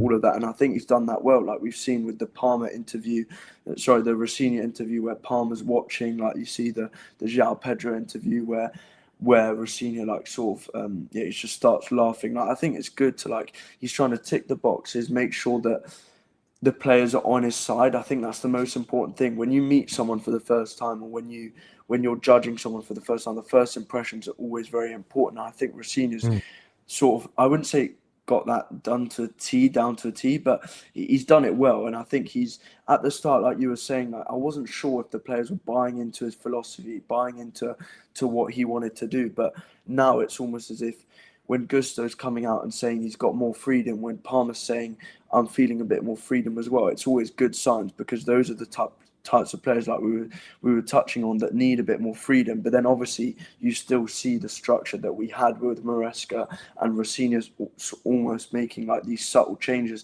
And I always said that when he came in, it would be a gradual thing. Like his changes would be gradual. It would never be a straight away changing into his philosophy. So I think he's done that well. And I think the fluidity in the way that he's sort of transitioned into his ideology, he's done it very well. And thing is, I'm not jury's out on Rosenior, but I'm just still unsure, because I don't really know, like, Do you guys know, like, if let's say we were to play, I don't know, City away tomorrow, do we know how he would set up? That's the thing. I don't really know how he would set up. Probably with a back three, if I had to guess. I have no idea how he'd set up. I'll be so honest. Yeah, I mean, I don't see us coming out and trying to play right up in City's face. I mean, that's based on the Arsenal game, to be fair. And I mean, if you're asking me how we'd play at the moment, we would be rotating. I mean, that's just what we would do. So yeah, we'd probably set up pragmatic. But if we had every player available, and we were looking at Palmer or Steve, Joao, Pedro all starting, James starting, then I don't see why you can't have a go at any team. But yeah, no, you make a fair point, Thomas. Like, I just on the interactions as well in the interviews after the game, like the Joao Pedro was nice, obviously the manager coming up to him, but the Palmer one was really good because it was so natural and it wasn't the manager, and that's what shows you. Yeah. That's what shows you like there is a little bit of something, because I don't know, it's just a cute little moment, isn't it? And it just puts a smile on your face. Like, you're not going to look at that and get anything negative from it, and it kills any narrative that Palmer isn't happy at Chelsea. I mean, he's already squished that himself, and I'd say fair play. I can't lie. I think his celebration kind of did that as well. Like when he scored the first penalty, did the hear no evil celebration, and yeah, I think that kind of just squashed it there and then. Because that's the thing. It's frustrating having an injury like that's been persisting, and that's his first one. When you have a persisting injury like that, and it's just not really going away, like that can be very frustrating because you don't feel like you're up to your full potential. So I could completely understand why Palmer just looked like something just sapped all of his life out of him. But yeah, I think I was going to say this, but I think the fact that we have a younger manager in Rosenior, obviously Maresca is pretty young, but he almost feels like he's sort of part of the squad, like not part of the lads, but like, you know what I mean? How like the age difference isn't that big. Like, I don't think you see Palmer like watching the interview of, like, let's say we had an Ancelotti or someone like that. I don't think you see that if we had an Ancelotti, because like there's almost like a respect where you don't really question him, or it's like not that friendly sort of nature about. I think the fact that Rosenior is younger, like the age difference is not that big between our players and him. I just think that makes the bond better. And I never know, like, do you guys think that it's better to someone have a younger manager, he may be less experienced, but he'll have a better bond with the squad, or more experience? I think at Madrid, I think an old head is definitely. I think Chelsea could probably use a young manager right now. I think it depends also on the manager. Like, for example, like, I think if we had an Ancelotti or we had a Mourinho, an old, like, not necessarily Mourinho currently, but like an older head who wasn't going to be buddy, was going to command that respect because of what they've achieved, I think that could also work. There's an echo, by the way. I don't know who's coming from. Yourselves, Thomas. I don't think it's because normally it happens when I have my headphones and it's not a bit of an echo there. Seems to go on now. But yeah, I think it could work with that as well. Like if you had a new manager but they've won, you had a experienced manager but they've won something. I think it would be if you had like a Roy Hodgson type of an experienced manager who hadn't really done too much. Like, I think that might be the problem. But yeah, I think it just works with Rosenior now also as well because of what we had previous. Like he does seem more. I'm not saying Maresca wasn't this. It's just Rosenior is way more of this, of just like more like buddy for lack of a better term with the players. Like he's more kind of close knit with them. It seems it's just vibes. Yeah. I mean, Poch wasn't a young manager, to be fair. He's like a PE teacher. He's like but like if I look at Rosenior on the sideline clapping, like I know that we took the piss, but like there's genuinely more enthusiasm and he's much more upbeat than a Potter. Let's just put it like that. Potter was young and upcoming and all the rest of it, but he was a bit boring. He was a bit depressing to listen to. Like even the Club Chelsea event on Thursday, I didn't go, but I spoke to people who did, and they said when Rosenior was speaking to us, it felt pretty genuine. Whereas when Potter was there, he went, "We're gonna fucking win the Champions League." It's like, all right, mate, we understand you're at a big club, but you don't need to try and play that game. Just go and win some football matches. I mean, experience is always important. Like if we could have a top manager, I mean, I've advocated for Mourinho. I think we're way past that point. This was years ago. But where Chelsea are right now, and the fact that ultimately we're not going to even attract top managers based on our recruitment model. I mean, I was fucking fuming when we bought Liam in. I can't deny that. I think it was disgusting. I mean, in terms of the way we are run, it is so political. You can't deny it. But I'm also not in the sense of let's boo the manager. Let's I want the guy to do well. I think we all feel the same way. So like all the best to him. And he's not had a bad start, mate. So let's hope he can pick it up and actually get some consistent results against some big teams as well. Boys, there's a couple of players we've got to speak about. We've barely spoken about Joao Pedro. What are we thinking about him at the moment and his performance against Wolves? What was your take on that? Yeah, no, I thought he was really good. It's so hard to. Football's such a weird one sometimes because like we were sitting here, was it 2-3 months ago, saying like, what does Joao Pedro bring to this team? Like, he's the Brazilian Kai Havertz. He's just not. Is he a 9? Is he a 10? Like, it's so confusing. Like, and then now he's just put in 5 unbelievable performances in a row where he showcased his finishing, his hold up play, his aerial ability, like his effectiveness in both boxes, his strength, all of that. Like, I thought he was exceptional against Gabriel and Saliba. Obviously, we didn't score, but I thought he did a really good job when I was watching that because I was right, like, sort of above him, and I could see like the strength that he needed basically to put in to fight against Saliba and Gabriel, and I think he's done really well finishing wise. Like, obviously, like whenever you have your strikers that aren't doing well, you always reminisce and you always do like revisionism on like your Jacksons, like all these sort of players like from last season. Like it's very common, but yeah, like when I'm thinking about it, finishing wise, he's much better than Jackson, and that's the thing, that it was the hold up play where I was thinking that obviously Jackson will bring players into the attack and into the final third. With Pedro, I was a bit unsure. Like there were times where he just didn't look like he was up for it the last 3-4 months, where he was sort of trying to hold up the ball, but then he'd go to ground very easily, or just like he'd try and fight, but it looked a bit fake. Like he'd go to ground, he'd just not be strong enough and then hit. I don't know what happened. Like, is it Rosenior? Is it just a flick of a switch? Because he's been so good recently against Palace. He showcased his variety of finishes. Like if you look at the Napoli finish on his weak foot, if you look at the West Ham header, if you look at the one against Brentford as well, where he just smacked into the roof of the net. I think his ball striking is really good, and we just need to make the most of it. I know people were saying that when Palmer was out, that's why Joao Pedro wasn't playing as well, because he didn't really have that person to link him. But I think that he's done so well recently just to get into more shooting position, because we know his finishing's a joke, and I think that if we can get more shots off him with Pedro, then we can reap the rewards of his finishing. So I think I've been really impressed with him. But it's so hard to make a judgment of a player when they have these dips and then they do super well. But yeah, no, I think he's been a good signing overall. For me, it was always about, one of the strikers has to be clear of the other one, because I've been no stranger to saying I want to see Delap play more minutes. But as much as I love a player like, let's just say, Pedro Neto, I can't deny poor form when I see it. And I feel the same way about Delap. I will say this, when he came on, he wasn't poor, Delap, but he also didn't do anything special, like a couple of nice turns, starting off a few transitions. I was like, okay, fine. No shots of note. His aerial duels as well, like that really disappoints me. Like his inability to be able to win headers consistently and duels.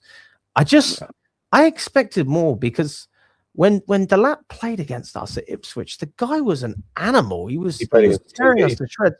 I mean, he played against Tosin and Chalobah. That's true. But that is very true. But like, you can only say what you've seen, right? He I didn't watch a lot of Ipswich games, but I'm now looking at Joao Pedro, and I'm seeing a player that, honestly, I still don't fully understand what he is. I know for a fact that Kai Havertz wouldn't have scored that goal against Napoli, so I can't call him the one against Brentford. I can't call him the Brazilian Kai Havertz anymore. The one against all the Club World Cup goal, like all different types of goals. But yeah, I still don't really get what he is, and I'm also I've definitely been made to think about what Paul Merson said with the whole Jackson and Palmer link up. The fact that Jackson made Palmer's life easier. I'm like, okay, is that a fair point? Like, is that something that I'm going to take seriously? Because I do think Jackson had pretty good movement. I think it's both. Like, I think they both made each other's lives easier, and you hope that. And this is obviously, despite my negative opinions about Joao Pedro across this season, in terms of obviously what he's done, the one aspect I will give him is he hasn't had Palmer to do that, and the hope is they can have the same relationship of they make each other's lives easier. It's just you hope that Joao Pedro, like, technically he is on a better level than Jackson. You just hope that in terms of output, it's better. Whether that's goals or assists, I don't really care. Hopefully goals, but if it's assists for other players, then who really cares? So I think he is right in that sense of like that. Jackson did make Palmer's life easier, but I think then Palmer made Jackson's life easier. And like I said, I hope it can happen, because ultimately, like, if we're going to have this striker thing in terms of, obviously we've got Delap, I think he's basically just useless at this point. I don't really think there's much here. You say useless, Scott, but it's like we've seen him play to a level where he's been able to get what? Yeah, like 12 goals at Ipswich. He's not a useless player. He has a part to play. He can get double digits. That's the thing. No, the 12 goals means absolutely in terms nothing. of what we saw at Ipswich. Like, the 12 as well. Like, I disagree. That's the thing as well. Like, I think what makes you think that he's got glimpses, nothing to offer when he performed to that level at Ipswich? What makes you feel that way? Because A, it's Ipswich, B, it's a completely different team. It's the Premier League, right? He has to do the same thing at Chelsea and Carlton Morris. It's not the same. How many players have you seen? It's not the same in terms of the system you're playing with, but it is the same in terms of, right, if you can score those goals for a side like Ipswich that create less, you're going to get given more chances. But it's more of a transitional team. Like Chelsea. It's again, you're playing in a team that isn't transitional. You have no hold-up play, or it's very poor. Your link-up play is non-existent. It's effectively non-existent. All you're really good for is runs in behind to score. We do not play as a team to allow our striker, or very rarely allow our striker to get runs in behind where they can score. The chances you have got where you've had to run in behind to score, you've missed. You've been given chances. We act like he's got no chances. He's got few chances. The chances he has got, he's missed.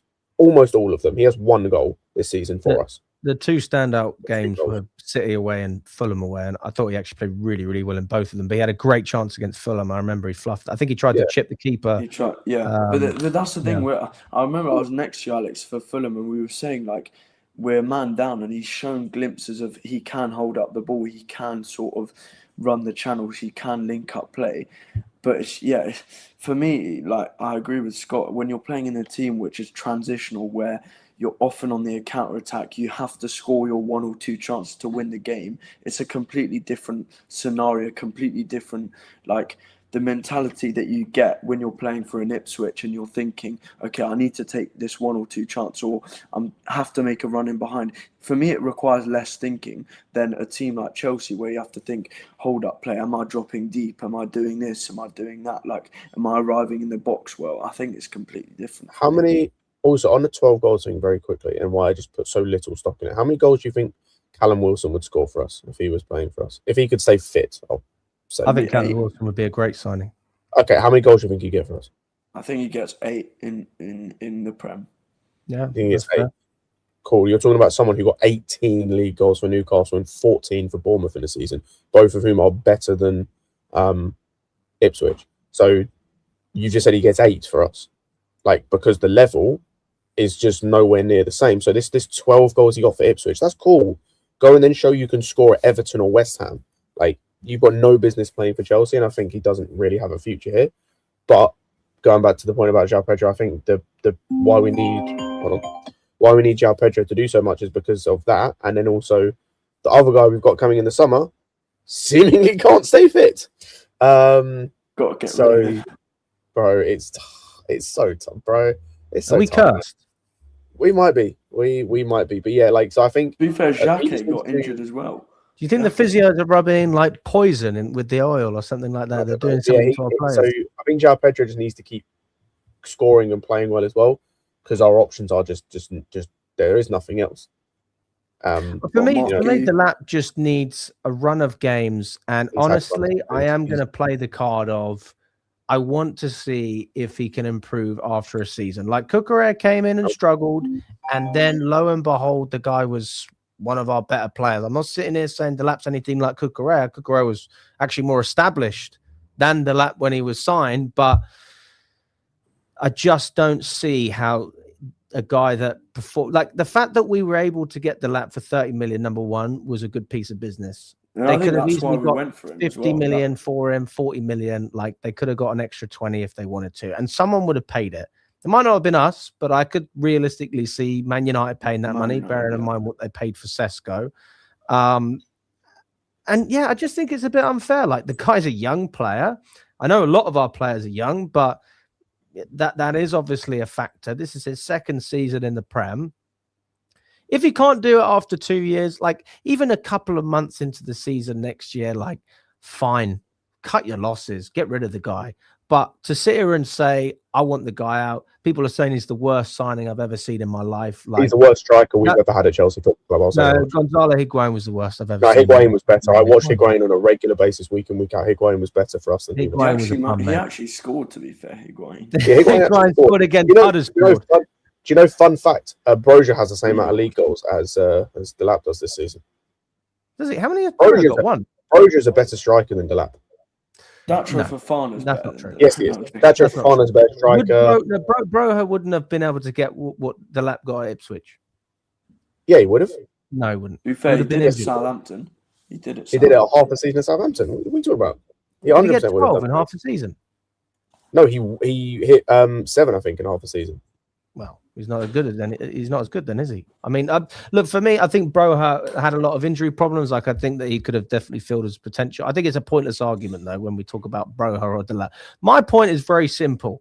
I'm not sitting here saying that Delap's in good form. He's been crap. He's been awful. I thought the Fulham game and the City game were 2 games. And actually, I think the Club World Cup final, when he came on against PSG, I think he was positive.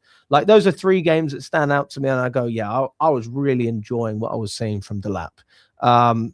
Maybe it's a case of, like you said, Scott, like playing around him, like with Garnacho, systems. If you're not playing in a way that's going to benefit the individual, like, of course, you're not going to get the result. In that case, then we're just idiots for signing him because that was never the profile that we needed.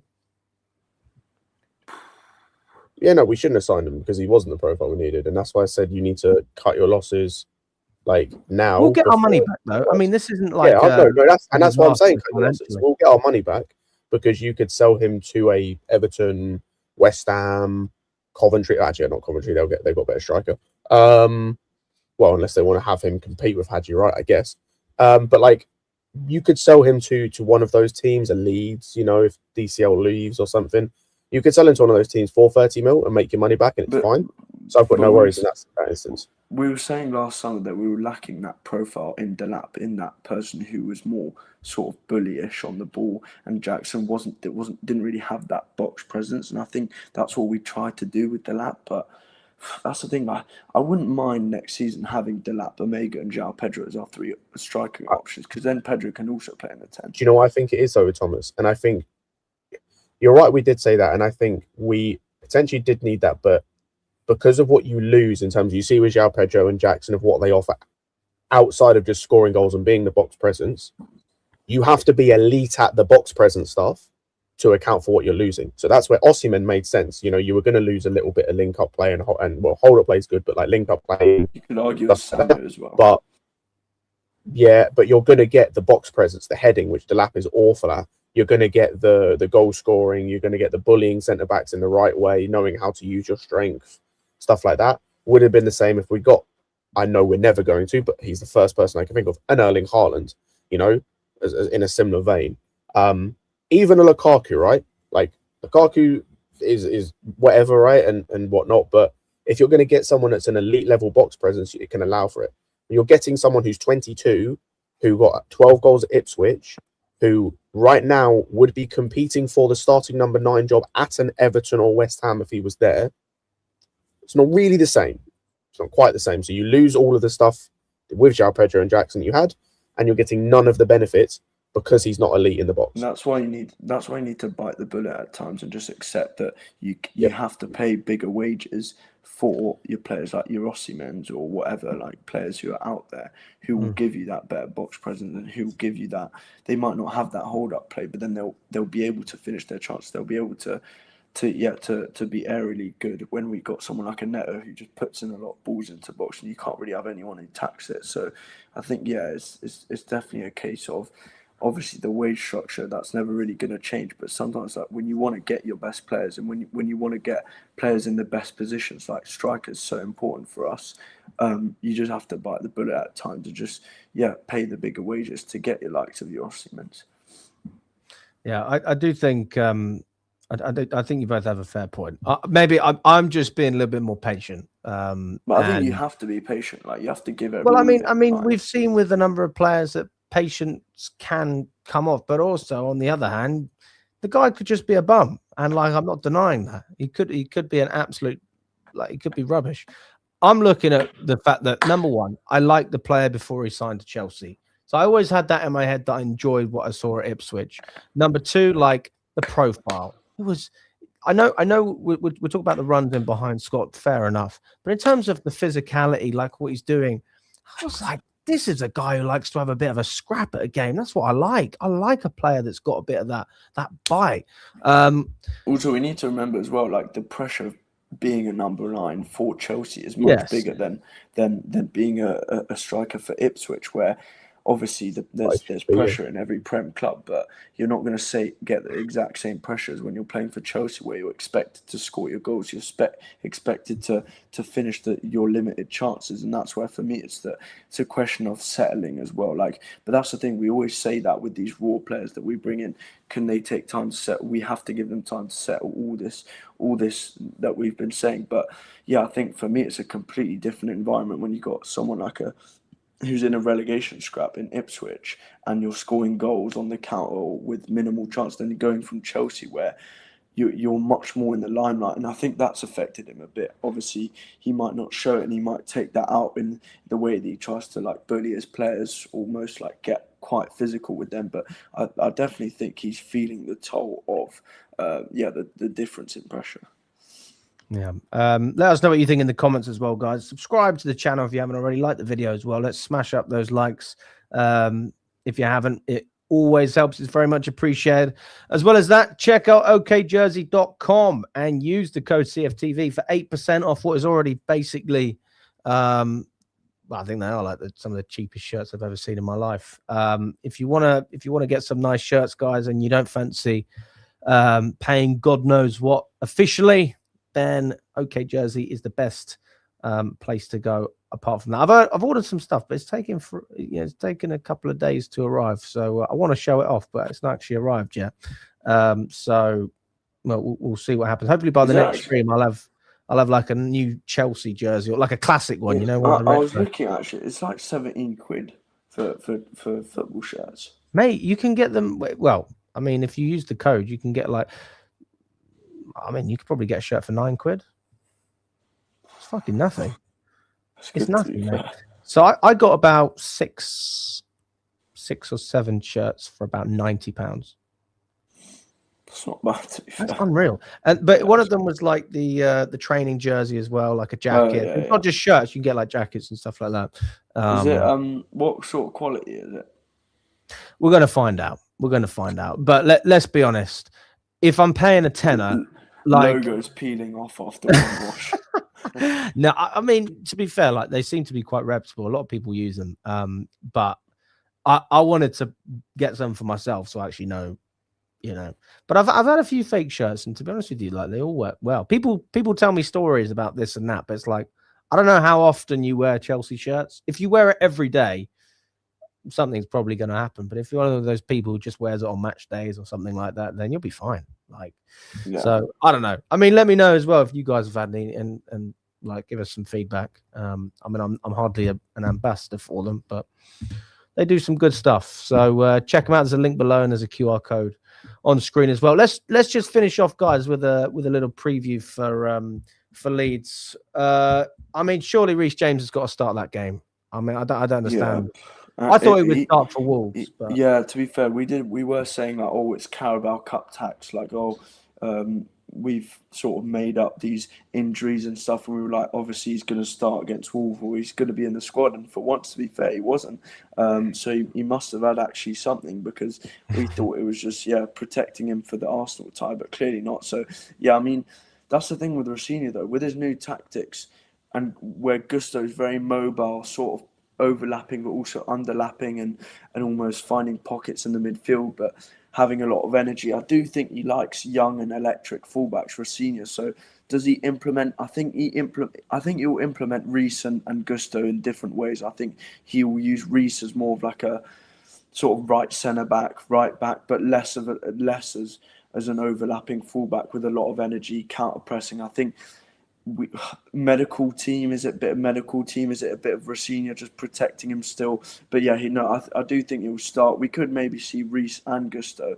I think Esteban has to start as well. Like, just the lack of quality in our wingers. It's not been great trying to watch them. That's what I was saying. Like, having Cucurella hold that width, I think that's why we saw it. But it's a bit of a shame that Gittins is out, because I do think that he can be a good player when he exploits space and stuff, and I do think with a run of games, he can get a bit of confidence. But I do think it'll be Esteban will start for sure, and Reece, we'll see. But we have to win this game, like, for sure. Like, we don't lose many games at night at 8 p.m. kickoffs at the Bridge, so. We should be winning that. And I don't know who we got after that, but it should be like, I think it's who we got after Leeds, apart from Hull. It's Leeds, Hull, and then Burnley. Yeah, exactly. So we should be getting 6. It's a great month. It's a great month. This should be armchair month. Stick your feet up. We could be have a drink, enjoy the game. We should be winning every game from now to the end of the month. Yeah. I mean, again, like, this is why I was really disappointed we didn't get a clean sheet, because I'm like, this is a month where am I stretching myself too far to say, like, we should be getting clean sheets in all of these games? How much of a confidence builder is that? Even against, I know that our defense is not great. I appreciate that, but again, we're talking about the relegation sides here. Wolves shouldn't be scoring against us. Burnley shouldn't be scoring. Leeds at home, fair enough. There might be a few goals. Like, I accept that. Hull, I think that's another game we should get a clean sheet. So building confidence, it's not just in terms of scoring goals, it's the clean sheets for me, which I appreciate more than ever, to be fair, because one of the things I regret not calling for as much before the season started was a centre-back. And part of that was because I thought we would lean on Achimpong more, but we've decided not to, and that's cost us as well. So, like, again, I'm not sitting here saying Achimpong would have been a game changer, but I do think he would have been better than Tosin in games. I do think he would have been better than Badiashile in games. So he's better than Gusto right now. You would play him on the right. I would just, like, there are games I would just play him. I'd rather see him right back than Gusto at the moment, even though I don't know if right back's his actual position, because I don't know how good he is going forward. He did play there in the academy at right back, to be fair. Potentially, I just don't know how good he's going to be going forward because of his frame and everything. But the game against Wolves, he was better than Gusto. Like, obviously, he didn't get a lot of minutes, but I think he was just better than Gusto. The game before that, West Ham, I think he came on as well. He was decent as well. West Ham as well, better than Gusto. Gusto played 87 minutes and he did more in 2 minutes than Gusto did in 87. I just think with Josh, you got to work out, number one, where he's going to play in terms of, is his position right back? Is his position centre back? I think his frame suits centre back, surely. That's fair, and I don't disagree, and I probably would have him as a centre back long term, but work out where you're going to play him and then give him minutes. And if that means guys have to go, they have to go. Like I said this before, if we're going into next season, and my view is I think we need 4 centre backs, he needs to be one of the 4. Or if you profile him as a right back, he needs to be Reece's backup next season. Because for me, he's just his ceiling and his, not even just ceiling, his ability in comparison to other players in the team ahead of him is just so much higher. He's a better player than Tosin and Badiashile. Or a more consistent player, I think, than both of those, and better than Tosin. I think he's a more consistent player than Gusto. And honestly, in this system, he's just better. I think his ceiling's way higher than Chalobah. Like, I just think he should be ahead of all of those guys. Even Sarr, I think he should be ahead of personally. I'm looking forward to seeing Sarr. I actually think that this is a good month for him to slot in as well. Like, I was I looking think forward to seeing Gittins, mate, before he got Yeah, injured as same, well. I was like, this is same. perfect. This is like the perfect Yeah. lineup. And then if you want to rest a few players, like, I mean, we should be beating Burnley. Like, you've got a great period coming up. Arsenal, everyone's fresh. Although I think we might have an international break, so maybe that fucks it up. Yeah, man, like, I don't know. We'll see. We'll see what happens. We'll see where we're going. I think Leeds is going to be a genuinely challenging game. I don't know what's going. What's his name? Daniel Farke. He's been relegated with every single team has ever been promoted with, which I think was Norwich twice. And honest to God, Leeds just look like they've got a bit of bite this season, a bit of character. I think that actually Ellen Road is an advantage for any coach, just like Anfield or a team. I really believe it's got that sort of impact, but you can't deny that they actually look like a decent footballing outfit as well. So I'm taking Leeds very seriously. That is a game where I need to see Reece James. Like, I really need to see him and full strength all the way. And then rotate against Hull in terms of a couple of players, but try and just keep some experience on the pitch. I'd like to see I'd like to see Sarr, to be fair. Well, I mean, when I say experience, I mean, I don't know, but just give me a little bit of a spine. I need 4 or 5 players that we can lean on. Midfielder, give me a decent striker and a solid defense. And honestly, we're probably going to go with Jorgensen, but I'd still play Sanchez in that game, to be fair, because we do have a tendency to make life difficult for ourselves away against sides like that. I think Lincoln was one of those games I felt really nervous. I don't want to have another one of those. But yeah, let us know what your score predictions are in the chat as well. I mean, I'm going to predict a win, but that is on the basis that we go full strength with what we have available. Hopefully Esteval starts. Hopefully Palmer starts. Unlikely, but I'd like it to happen. Hopefully James starts. I think Fofana's probably out, but if you slot Achimpong like Scott mentioned, not necessarily for Gusto, but even in the middle, or Sarr. I mean, fucking hell, like you could do a number of different things. So I don't know, guys. Let me know what you think. What's your score predictions, boys? 2-0. Is this for Leeds or for Leeds? Leeds 2-0.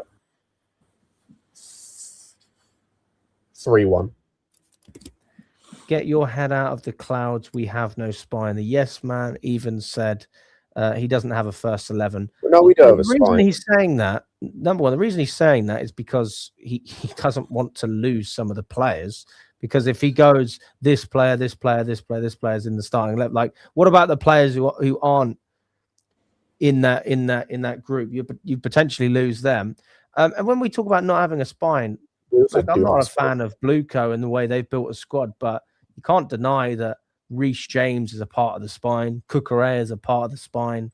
I think Neto was a part of the spine until recently, where I'll be honest, he's disappointed me.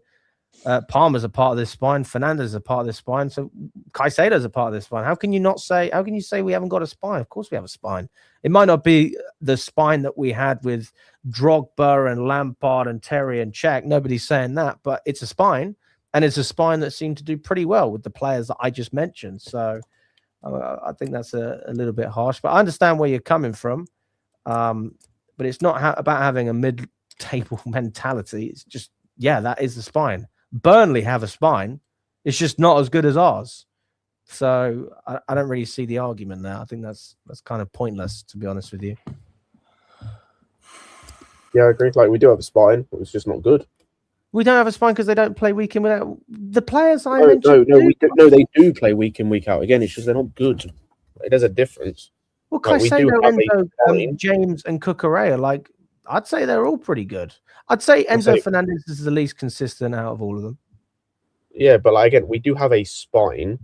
It's just not good. Like, we have guys that play consistently. Enzo Fernandez, as of Leeds, as of playing one half against Leeds, will crack 3,000 minutes in all comps this season. He is 100% part of the spine. Plays week in, week out. Same for Caicedo. Same for, like, Reece James, a bit different because of injuries. Cucurella is part of the spine. Palmer is as well. It's just, this, like, part of our spine in terms of when you look at it as well, it's not good. Like, if you look at our spine in the team, in terms of goalkeeper, 2 centre-backs, midfield, and striker, the centre-backs kind of suck. Sorry. It goes Garnacho. No, you're not wrong there. I can't say Fofana as a part of this plan. I can't bring myself to say it. Because next thing you know, he's out for a year. I mean, I don't know if anyone's lost their actual spine for a year, but you're in big trouble if that happens. So I think that I can't sit here and say that. I mean, I'm going to predict a win for Chelsea. I'm going to go 3. What's Leeds form like? They just won, didn't they? They just beat. They just beat Forest. 4-1, I think it was. 4-1 or 3-1 against Forest, I think. That's a pretty good win, and that was away from home, wasn't it? Or 3-0. No, it was at home. It was at home. It was 3-1. Yeah, they have in their last 4 2 wins. In the last 4. So Leeds they're on the up, mate. They beat Fulham, they beat Forest, they drew against Everton, they narrowly lost to Newcastle. They're a competitive side. I'm tempted to go with like a 3-2. Concede quite a few, but in the end, a little bit too much. I don't see a 1-0.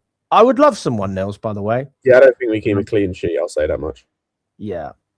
So, and that's because I also don't think that Fofana will start. And as much as I want James to start, I still have a feeling he doesn't start. If they both started, then I'd be more tempted to go for like maybe a 2-1, maybe a 2-0. But that's as far as I'm going to push it. Anyway, listen, big up to everyone. Really appreciate you all watching on this fine Sunday.